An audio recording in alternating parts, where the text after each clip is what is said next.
السلام عليكم، ازيكم يا فنانين؟ عاملين ايه؟ يا رب تكونوا بخير. من اكبر المشاكل اللي بتواجه اي حد مبتدئ في الرسم انه ما بيقدرش يوسطن او يحط التكوين او العنصر اللي بيرسمه في منتصف الورقة، فبالتالي يطلع معاه لفوق او يمين او شمال او تحت، او بمعنى اصح ما بيقدرش يظبط التكوين بتاعه سواء بورتريه او طبيعة صامتة في الورقة. فاحنا النهارده هنتعلم ازاي نظبط التكوين بتاعنا ده في الورقة بتاعتنا. دي اول حاجة. تاني حاجة هنتعلم ازاي نظبط الخطوط بتاعتنا ونحط كل عنصر في مكانه، يعني نحط الكرة جنب السداسي جنب المخروط او المنشور، فبالتالي كل عنصر يكون في مكانه بمساحات او بمسافات متساوية بدون ما يطلع فيه مشاكل او اخطاء. تالت حاجة هنتعلمها النهاردة هي طريقة التظليل السليمة. هنتعلم ازاي نظلل باسلوب بسيط وبشكل سليم وبتكنيكات مظبوطة. تابع معايا الدرس للنهاية، ورجاء حاول ما تسرعش عشان تستفاد. بالنسبة للصورة الأصلية هتلاقيها موجودة على قناة تليجرام، رابط القناة في صندوق الوصف وكمان في أول كومنت. ويلا بينا نبدأ. أول حاجة عشان نبدأ نظبط التكوين بتاعنا زي ما حضراتكم شايفين لازم نحدد نقاط نمشي عليها. فأنا هبدأ أشوف المسافة ما بين بداية المخروط من فوق أو المنشور أيا كان اسمه إيه، وابدا اشوف بدايه الورقه واسيب المسافه البيضه دي او المساحه الفاضيه دي في الورقه. يعني اذا المسافه بتاعه المنشور اهي، لو زادت شويه مفيش مشكله، ولو قلت شويه برضو مفيش مشكله، انا كده في المضمون. طيب نفس الكلام هطبقه من تحت. ادي الكره، هشوف المساحه الفاضيه دي كلها تقريبا هلاقيها قد كده تقريبا، وان كانت ممكن تبقى اقل شويه او اكتر شويه. من اليمين هنعمل نفس الطريقة، هنا برضو نشوف المساحة الفاضية دي، إذا هنحطها هنا كده. تمام. وأخيرا من ناحية الشمال هنكرر نفس الطريقة ونعمل خط بسيط بالشكل ده. نسيت أقول لكم إن التمرين بتاعنا النهاردة هنرسمه باستخدام قلم واحد فقط، يعني أنت مش محتاج أي أدوات غير قلم رصاص. أنا بستخدم درجة 2B، ممكن تستخدم HB أو 4B أو 3B أيا كان. تمام. طيب دي الطريقة الأولى أو دي الخطوة الأولى. الخطوة التانية بنعمل إيه؟ بتبدأ بشكل كروكي في وسط المربع أو المستطيل اللي أنت عملته ده أهو، يعني ده كده بقى مستطيل. في وسط المستطيل ده بتحط بشكل كروكي، يعني مثلا الكرة أهي بنبدأ بشكل كروكي نعملها بالشكل ده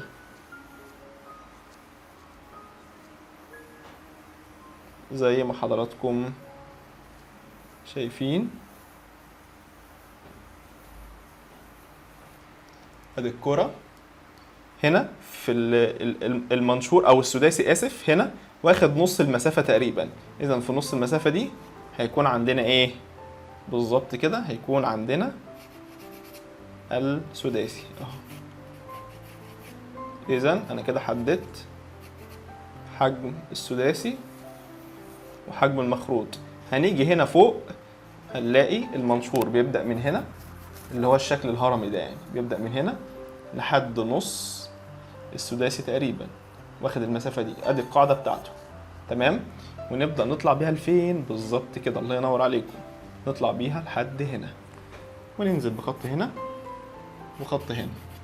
طبعا هتشوف الكلام ده هتحس ان اللي راسم الكلام ده حد في تانية ابتدائي، شخص ما بيرسمش، ولكن هو ده الصح، انك تحط العناصر بتاعتك بشكل كروكي الاول وما تركزش في اي تفاصيل اطلاقا. طيب بعد كده نبدأ نحط خط الترابيزة او الطاولة، لان طبعا المسميات بتختلف من دولة لأخرى. خلينا نظبط الكرة شوية قبل ما ندخل في الطاولة.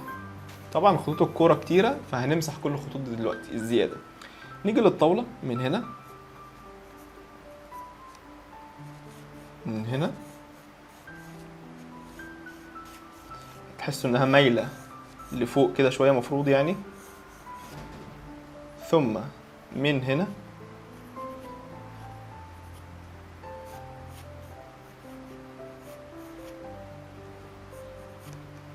واخيرا من هنا.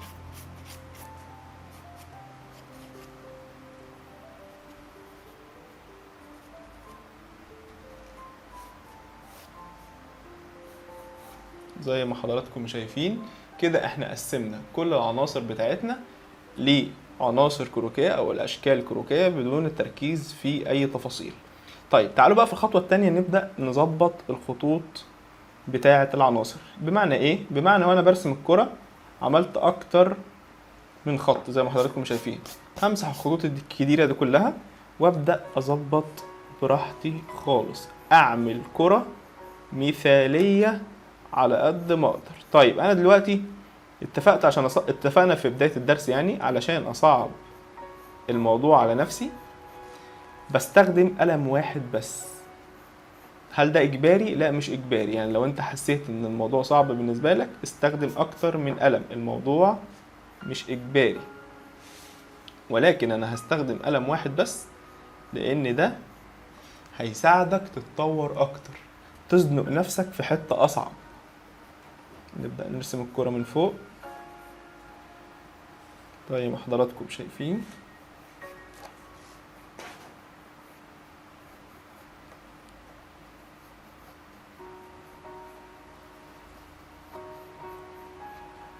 حاول على قد ما تقدر تطلعها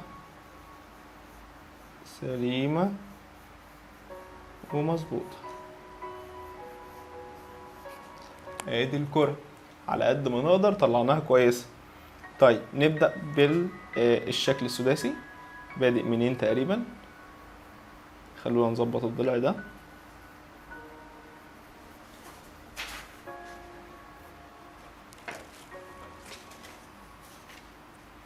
ونبدأ من أول هنا تقريبا اهو، ده الضلع بتاع السداسي، طوله تقريبا كده، لقيت دي طويلة شوية أو قصيرة شوية فطولتها، عملت معالجة.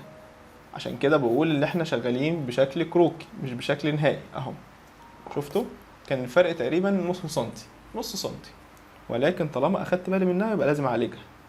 طيب أنا عملت الضلع ده اللي هو العمودي. طيب هنا بقى هنبدأ نشتغل، نشوف المسافة ما بين نهاية السداسي ونهاية الكرة.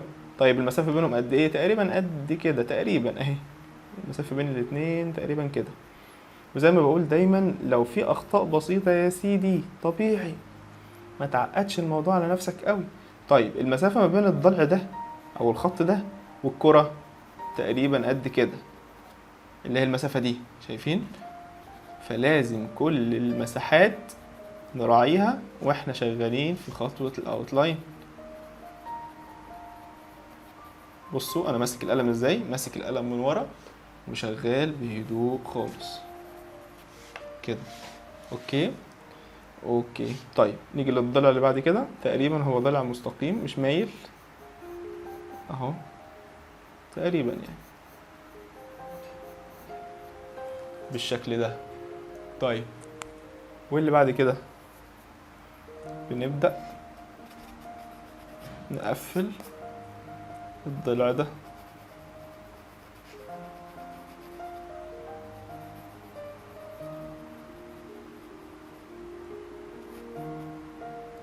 طب انا دلوقتي حاسس ان انا غلطت في حاجه. انا لو بصيت في الصوره الاصليه هلاقي الضلع ده مفروض تقريبا قد الضلع ده او ده اكبر شويه، بس انا عندي اكبر زياده شويه، فممكن اعمل ايه؟ او ماسح بالظبط كده طالما اخدت بالي، واقوم مصغر بنسبه بسيطه، طالما عيني شافت خطأ اعدل. وحضراتكم شايفين ان طالما خطوطي خفيفه الخط بيتمسح عادي جدا. بس مش عايزك تستحلى موضوع المسح ده، لان المسح الكتير خطأ جدا في الرسم. لو انت من الاشخاص اللي بتمسح كتير فده ممكن يسبب لك ان الورقة تتلف منك تبوظ يعني، وما تبقاش عارف تظلل لما نوصل لخطوة التظليل. تمام تمام. هنا بقى في النهاية طبعا هو ده مفروض مايل لتحت شوية كده، ثم ده جاي كده،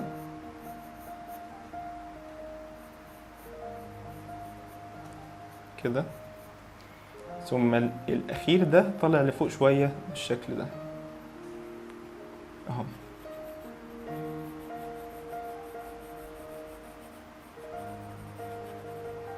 زي ما حضراتكم شايفين.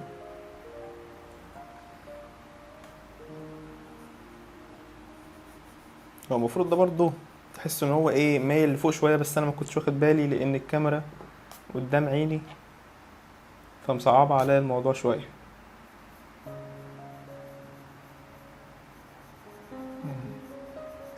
تمام تمام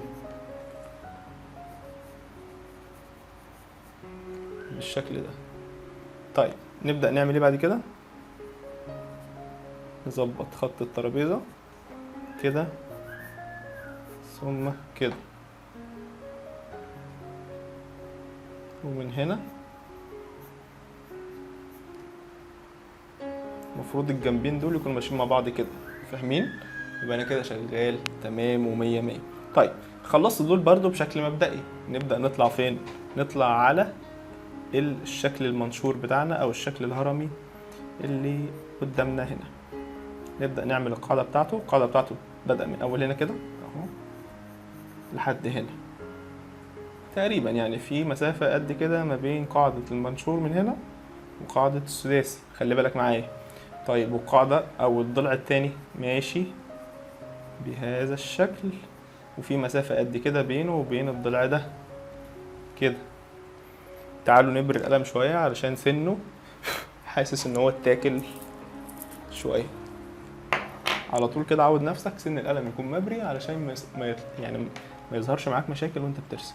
طيب نبدأ نطلع من اول هنا بالشكل ده.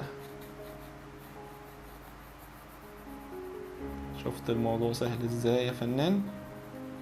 بس سهل لو انت ماشي خطوة بخطوة، لكن لو انت من النوع المستعجل وطق طق طق اكيد هتواجه مشاكل في الرسم.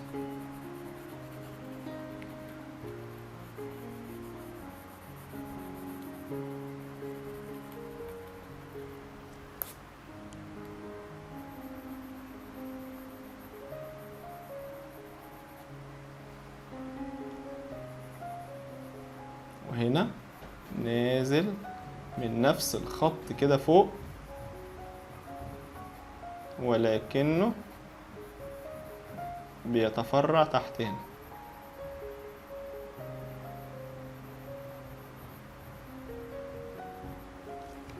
شايفين يا فنانين؟ خلوني اعدل لكم السكتش برضه عشان تبقوا شايفين ايه الصورة بشكل سليم. اوكي كده احسن. تمام كده بقينا ضلع واحد الا وهو الضلع اللي هنا كده، ننزل بيه ونشوف نهايته فين زي ما احنا محددينها، ونخلي الضلع او الخط مستقيم. تمام. بتخليه مستقيم ازاي؟ انك تمسك القلم من ورا كده وتعمل اكتر من خط، يعني ما توصلش خط مره واحده، لانك لو وصلته مره واحده كده اعرف ان الرسمه باظت منك او الخط باظ منك. اوكي كده انا شايف ان احنا بشكل مبدئي الدنيا عندنا مظبوطه، وان كان في اخطاء بسيطه بس سامحوني واعذروني لان الكاميرا قدام عيني فزاويه الرؤيه بتاعتي صعبه جدا. يعني ممكن تكونوا شايفين حاجه انتوا دلوقتي انا مش شايفها لان انتوا باصين في الشاشه من فوق، لكن انا باصص كده المهم انتوا اكيد فاهميني يعني. نبدا بقى نعمل ايه في الخطوه اللي بعد كده؟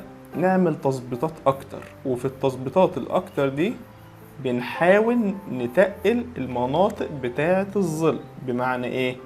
يعني الكره من ناحيه الشمال لونها ايه يا فنانين؟ اكيد انتوا واخدين بالكم لونها اسود او لونها غامق فيها ظل، اذا وانا بعيد عليها تقلتها زي ما انتم شايفين كده.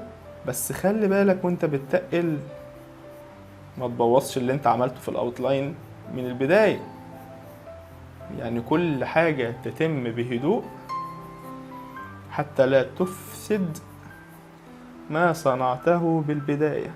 خلي بالك اهو، شايفين؟ حلو الكلام ولا مش حلو الكلام؟ اهو. طيب نبدأ نكمل.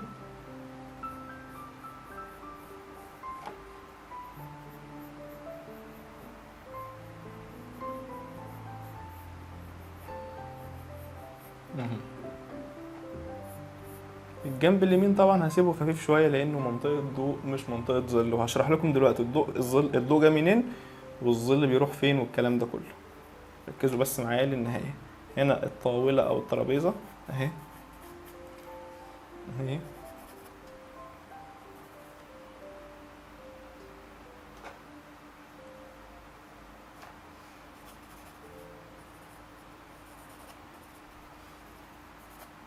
شوية الكسرات اللي بتكون في القماش دي اهو، بالمرة نبقى اتعلمنا برضو تكنيك رسم القماش، عشان كده بنقول الدرس ده مهم جدا جدا.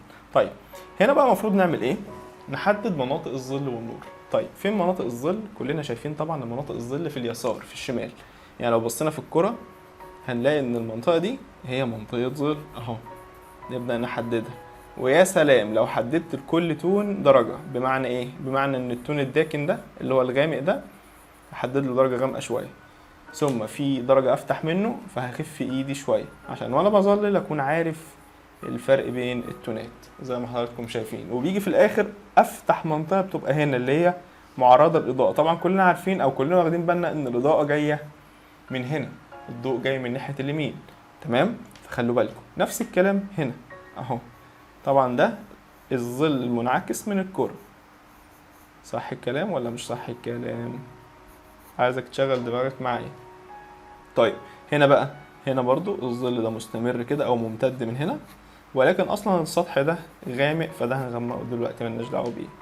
هنا مفيش ظل منعكس ومفيش ظل ونور، تقريبا ده تون وده تون وده تون، فهنا الموضوع هيكون سهل شويتين تلاتة. اوكي طيب هنا في الكرة ممكن نعمل الظل المنعكس من الاسفل بهذا الشكل اهو اهو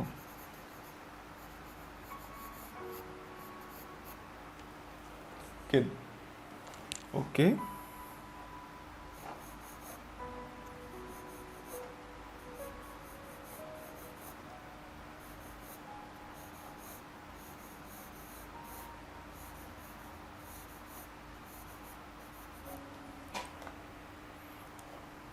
ونبدأ بقى في خطوة التظليل. طبعا احنا كلنا متفقين من بداية الفيديو ان احنا بنستخدم النهاردة قلم واحد فقط.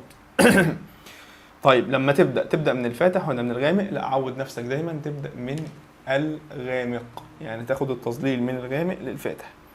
خلونا كده نبدأ اهو.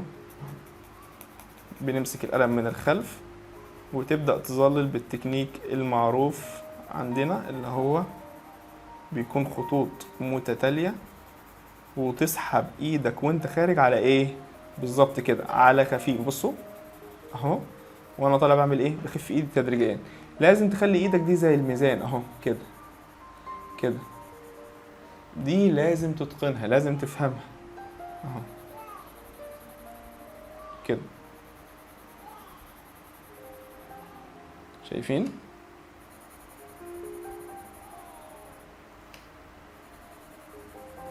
وبتبدأ تعمل خطوط بتمشي مع جسم الكرة. جسم الكرة عامل كده، فتبص لو انت ملاحظ برضو لازم تركز معايا. انا ببدأ الف الخطوط بتاعتي، يعني مثلا اشتغلت هنا بالزاوية دي، بشتغل هنا برضو بالزاوية دي، لفت شوية بشتغل هنا بالزاوية دي، فالخطوط بتلف وايدي بتلف معاها. وده طبيعي جدا علشان تقدر تجيب التكويرة بتاعة العنصر اللي انت شغال فيه. اهم شيء ان انت بتضغط شوية هنا، ولكن لما بتطلع خف ايدك يا فنان وتحكم في حساسية ايدك، لان الموضوع ده عليه عامل كبير في نجاح الرسمة بتاعتك، سواء طبيعة صامتة او لو شغال في البورتريه. طبعا البورتريه برضو كلنا عارفين ان في تدريجات كده، تدريجات في الخد، تدريجات في الجبهة، تدريجات في الانف كده. تابع معايا بقى عشان ما نتكلمش كتير.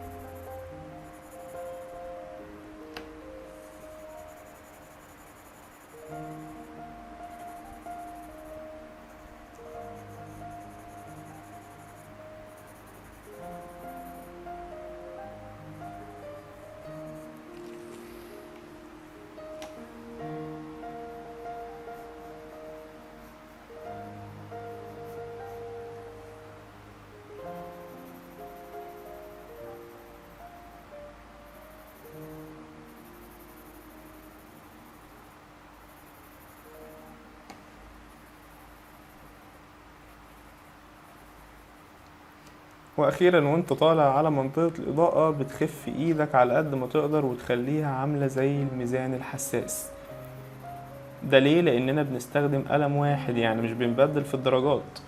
لكن لو انت بتستخدم اكتر من درجة ومعاك غامق وفاتح، يعني 2B و HB و 2H، وده شرحناه كتير في حبر القلم شوية بس، وده شرحناه كتير في الدروس السابقة، فانت تقدر تبدل بين الدرجات براحتك وتختار انسب درجة للمنطقة اللي انت شغال فيها.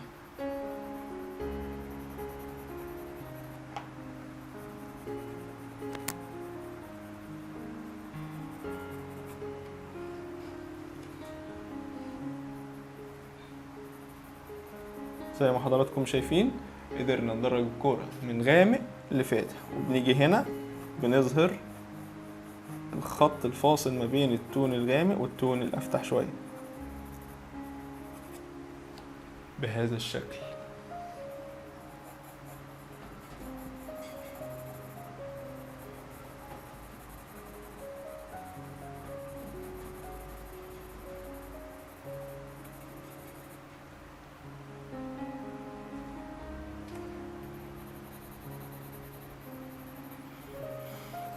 تعالوا نخش في العنصر التاني، او قبل ما نخش في العنصر التاني اسف، ممكن نعمل الظل بتاع الكرة، وده بيبدأ بداكن جدا جدا جدا، يعني بتشد على القلم شوية ثم وانت طالع تطلع على افتح افتح افتح افتح افتح، لان طبيعة الظل بيبدأ بداكن جدا غامق ومن جنب العنصر، وانت طالع او هو طالع بيتلاشى تدريجيا لحد ما يوصل لأخف نقطة فيه ويختفي.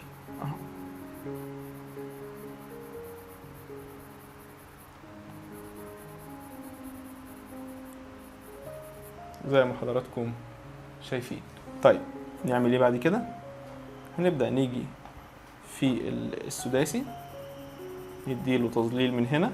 طبعا كلنا شايفين او واخدين بالنا ان في فرق بين اللون او درجة الكرة في المنطقة الغامقة دي ودرجة السداسي. السداسي اي نعم غامق او داكن، ولكنه ليس بنفس درجة الكرة. اذا انا هظلل وادرج عادي جدا، ولكن هخف ايدي شوية، مش هوصله لنفس درجة الكرة عشان يكون في تفاوت ما بين الدرجتين. اتمنى تكونوا فاهمين النقطة دي.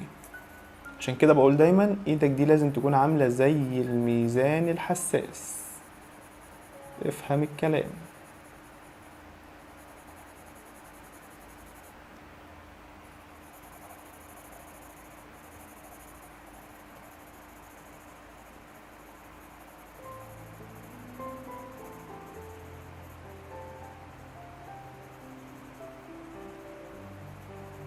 طبعا كالعادة من فوق بطلع على خفيف.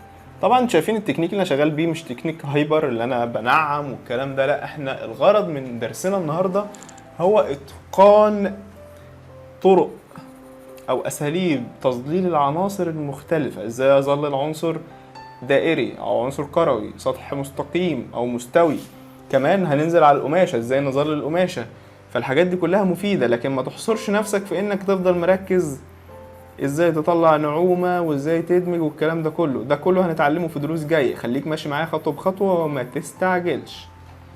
دي اهم شيء او دي اهم حاجة عندنا لازم نراعيها. طب هل هنسيب السطح ده ابيض؟ لا، غلط. تديله درجة خفيفة خالص كأنك بتمشي عليه القلم فقط بالشكل ده. اتمنى تكونوا فهمتوا انا اقصد ايه كده.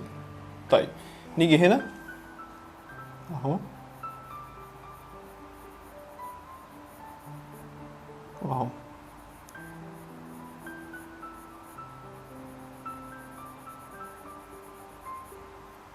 كده،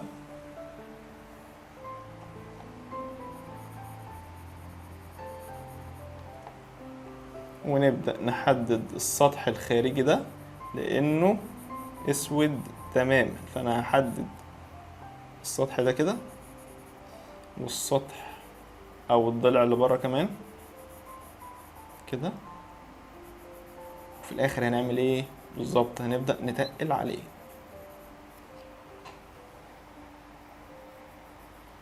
بهذا الشكل، وتقل تقل تقل تقل تقل.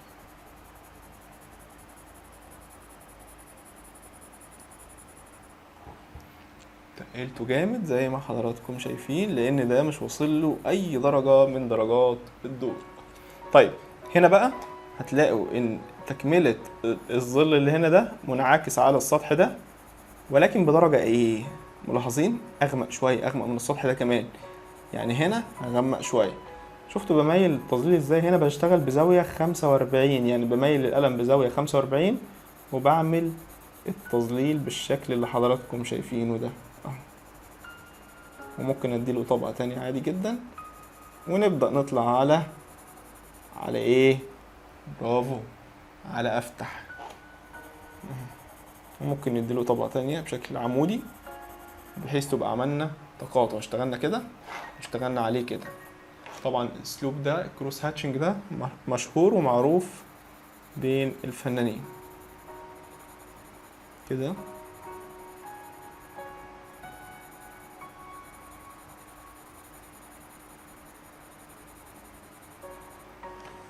وكده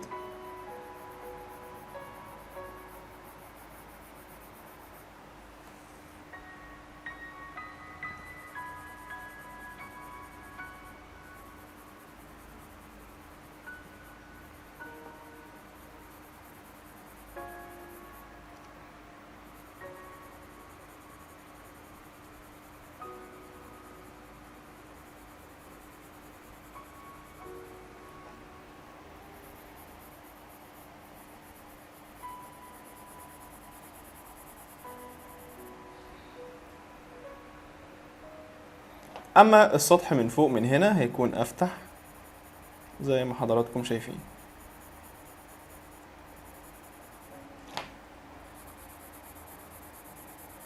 ممكن نشتغل بتكنيك مختلف، او لو حابين نمشيه بنفس التكنيك اوكي مفيش اي مشكلة، اللي هو بزاوية 45 يعني.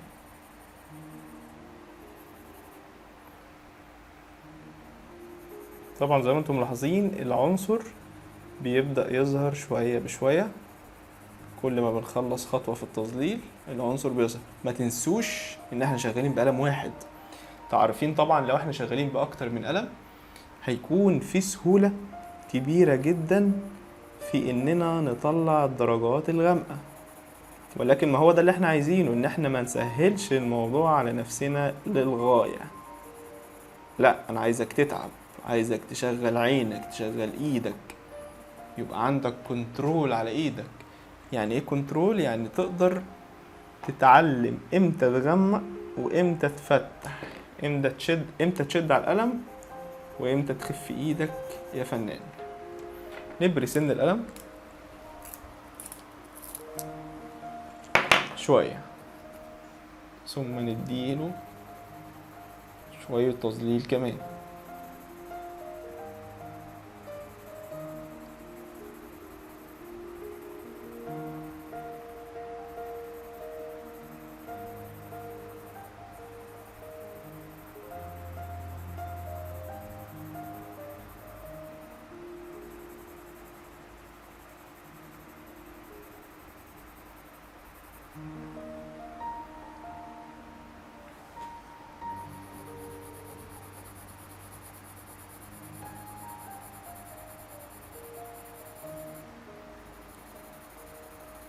كده يعتبر خلصنا برضو الضلع ده او السطح ده.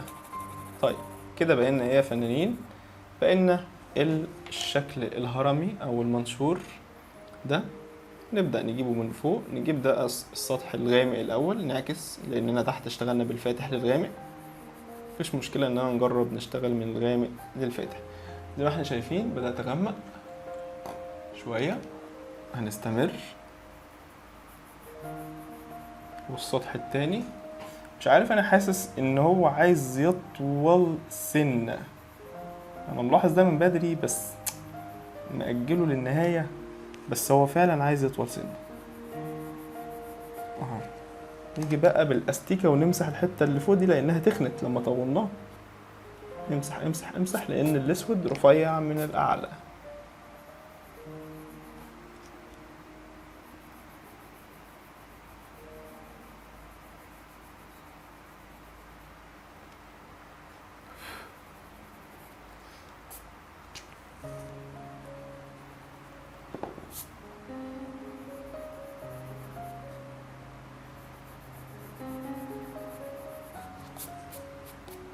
ثم السطح التاني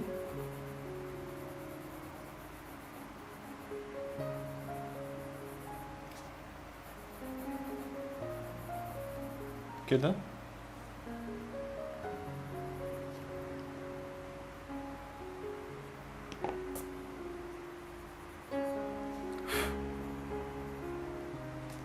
ونبدأ نديله تظليل بدرجة غامقة، بس مش غامقة أوي، يعني ايه، وسط كده.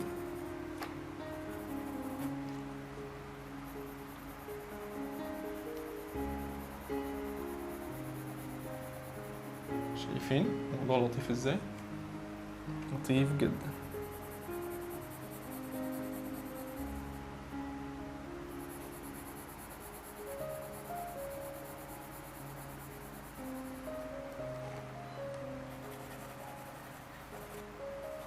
واخيرا الضلع الاخير اللي هو الفاتح ده، هل هنسيبه بلون الورقة؟ لا، زي ما اتفقنا في الكرة او في السداسي، الشكل السداسي مش هنسيبه بلون الورقة، هنديله درجة خفيفة خالص. خلونا بس نظبط الخط ده الاول.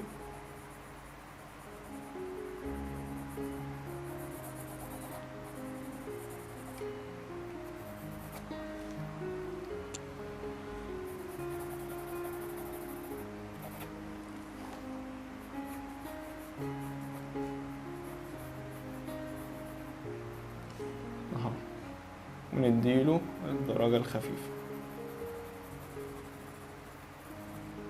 وبكده نبقى رسمنا اخر عنصر عندنا. طيب المفروض بنعمل ايه بعد كده؟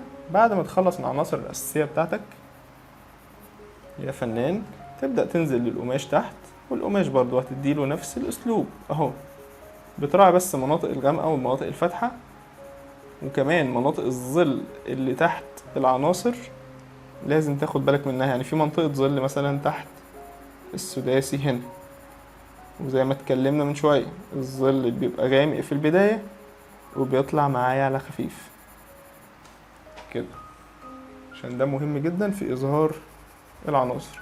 أما تظليل القماشة لا يختلف بشكل كبير عن تظليل العناصر، ولكن هو درجته أفتح شوية، فلازم تاخد بالك.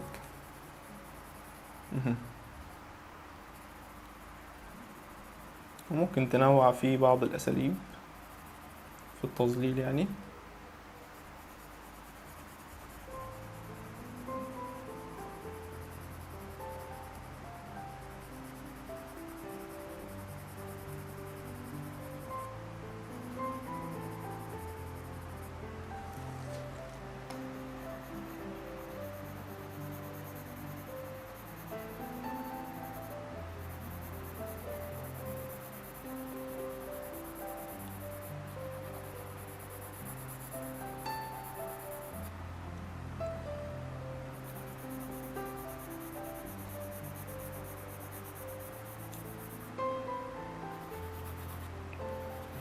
اهتميت بالغامق جدا وطلعت على خفيف.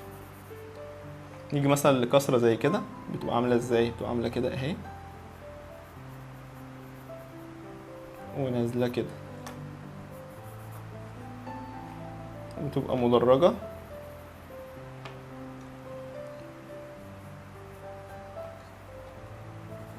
بالشكل ده، وجنبها إضاءة، ثم باين غامق تاني عشان تظهر بقى ايه انها كسرة بالشكل ده.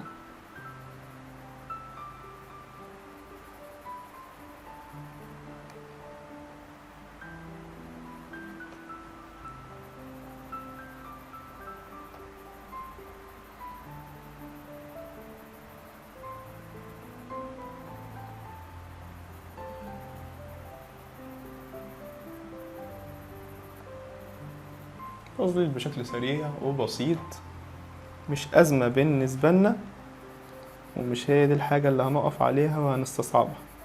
ركز في حركة ايدي، شوفني شغال ازاي، وهتلاحظ ان الموضوع بالنسبة لك حلو وسهل وجميل ولطيف.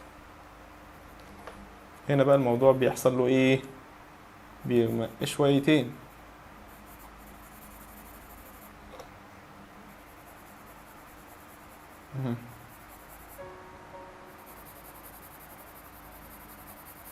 طبعا احنا مش مطالبين نكمل القماشة للاخر، يعني ممكن نهايتك تبقى هنا كده. اهم حاجة هنا في الفاصل اللي بين الكسرة دي، الحتة دي يعني اهي دي، تطلع بتدريج شوية كده. بص اهو، يعني مثلا عملت هنا غامق قوي، اطلع بقى ايه على فاتح شوية، عشان اعمل حتة الكيرف اللي بتكون في القماشة دي كلنا عارفينها. شغل راسك كده، خليك فنان، متبقاش واحد قاعد بتنقل وخلاص، عيب. انت فنان مش نقاش. مع احترامنا للنقاشين طبعا عشان الناس متفهمناش غلط، بس طبعا دي مهنة ودي مهنة. الفن فن برضو، يعني فنان فنان، اسمك فنان. النقاشة هو راجل برضو، يعني ممكن نعتبره نوع من الفن، ولكنه فن مايل للصنعة أكتر، صنايعي يعني، هو صنايعي، راجل صنايعي بيمتلك حرفة. لكن انت فنان، فبيكون عندك ابداع انك ما تنقلش الحاجه زي ما هي احيانا، الا لو انت حابب انك تشتغل هايبر بقى. لان طبعا انا واحد من الناس بحب الهايبر، عشان الناس ما تاخذش عليا الكلام. انا واحد من الناس بحب الهايبر جدا. ايه هو الهايبر؟ هو الرسم الواقعي، انك تطلع بقى الحاجه بتفاصيلها وجمالها وحركاتها وتكاتها وكده يعني. طبعا عملت هنا اسلوب لطيف شويه، عملته في الدرس اللي فات بتاع رسم القدم، اكيد انتوا مشفتوش، لان طبعا انتوا يعني متدلعين الفترة اللي فاتت، محتاجين ظبطة كده. عايزكم تشدوا حيلكم لو انتوا عايزين تتعلموا بجد وتجتهدوا. اجتهدوا يا شباب، الاجتهاد هو اللي هيؤدي بيك الى التطور، فلازم تجتهدوا. لو ما شدتش حيلك واتطورت دلوقتي، هتتطور امتى؟ امتى قولي؟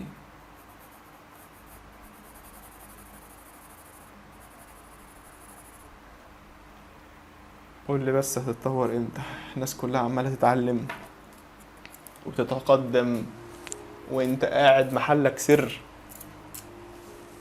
هتلاقي كل الناس بتعديك، بيتعلموا حاجات جديدة، بيطوروا لنفسهم.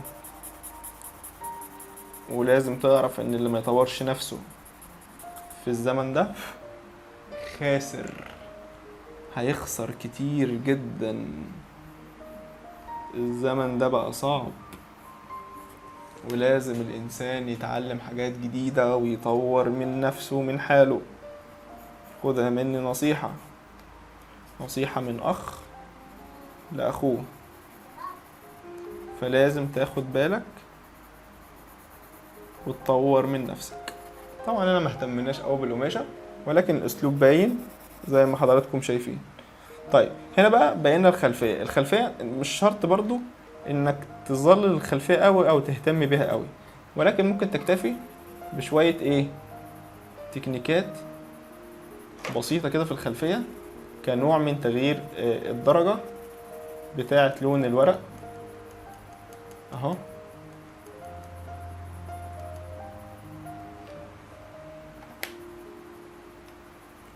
كل ده حاجات تعملها بإحساسك. لو انت حابب تطلعها زي مثلا القماشة، حابب تظللها ناعمة، حابب براحتك، براحتك، شغل راسك، تعرف خلاصك. بس يا سيدي، احنا خدنا المطلوب من درسنا النهاردة، هو اننا ظبطنا التكوين في نص الورقة زي ما اتكلمنا. كمان اتعلمنا ازاي نرسم قماشة، اتعلمنا ازاي نرسم خطوط مستقيمة ونظبط العناصر في مكانها والمسافات اللي بينها وبين بعض. حاجات كتيرة مهمة جدا. لو كنت مركز معايا من بداية الدرس لنهايته، ما قعدتش تسرع وتقفل والكلام ده كله، فانت اكيد اكيد اكيد ان شاء الله هتبقى استفدت. اما لو انت من النوع طك طك وجري وسرع ومشي ومش عارف ايه، فربنا يتولاك برحمته. اتمنى تكونوا استفدتوا يا فنانين من الدرس بتاع النهارده. حاولوا تشاركوه مع اصحابكم عشان يستفادوا، واللي ما عملش لايك على الفيديو يعمله علشان يدعموا. وبالنسبه للصوره الاصليه زي ما اتفقنا هتلاقوها على قناه التليجرام، رابط القناه في الديسكريبشن بوكس. انضموا للقناه عشان كل الصور الخاصه بالدروس بننزلها. وتعالوا نمضي بقى، لان كتير بنسى امضي، وللاسف بلاقي الدروس مسروقه، ناس منزلها على الفيسبوك وناس منزلها على اليوتيوب. اليوتيوب مقدور عليه، يعني بقدر امسح الفيديوهات بتاعتهم، ولكن الفيسبوك ما بقدرش للاسف. يلا دمتم بخير، وهستنى رايكم في الكومنتات. لو حد عنده سؤال هجاوب عليه، واستنوني في درس جديد، والسلام عليكم ورحمة الله وبركاته.